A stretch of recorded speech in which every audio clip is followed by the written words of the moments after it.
Hello everyone welcome to MB job update रे आपन को स्वागत करुछि। देखंतु फाइनली पुणी थरे स्टेट सिलेक्शन बोर्ड तरफ लेक्चर पदवी गुड़ाक खाली अच्छी जमती कि नॉन गवर्नमेंट एडेड कॉलेज गुड़ाक जार पदवी पूरण करने शॉर्ट एडवर्टाइजमेंट नोटिफिकेशन आसी कौन रही नोटिस रे डिटेल देखा।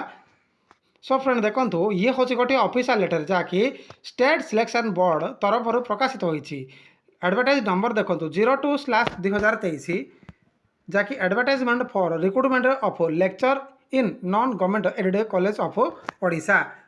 Online application are invited from eligible candidate for recruitment of 1065 post of lecture DP post in different subject in non government aided college of Odisha. So friend देखंतु समग्र ओडिशा रे जेते सब नॉन गवर्नमेंट एडेड कॉलेज गुड़ाक अच्छी जो friend देखंतु different subject गुड़ाक जमती कि 1065 लेक्चर पदवी खाली अच्छी जार पदवी पूरण करने बोलिकी यही वैकेंसी आसी। सेपरी online application date and time of online application is 11/9/2023। Friend देखो यार ऑनलाइन आवेदन केबे ठारू आरंभ रोची ना 11/9/2023 जहाँकि 1 PM ठारू आरंभ होची। जार फ्रेंड देखो closing date and time of online application रोची 13/10/2023 11:45 PM।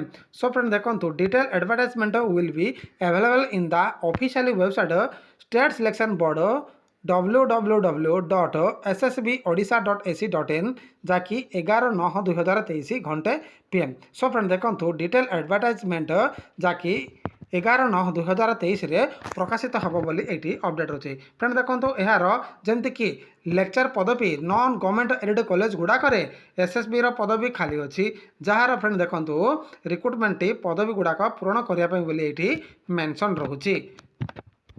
सो फ्रेंड देखो ये थिला जहाँकि स्टेट सिलेक्शन बोर्ड तरफ आसी नॉन गवर्नमेंट एडेड कॉलेज गुड़ाक लेक्चर पदवीर खाली पड़ी अपडेट।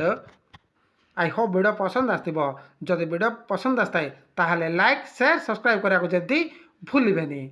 धन्यवाद।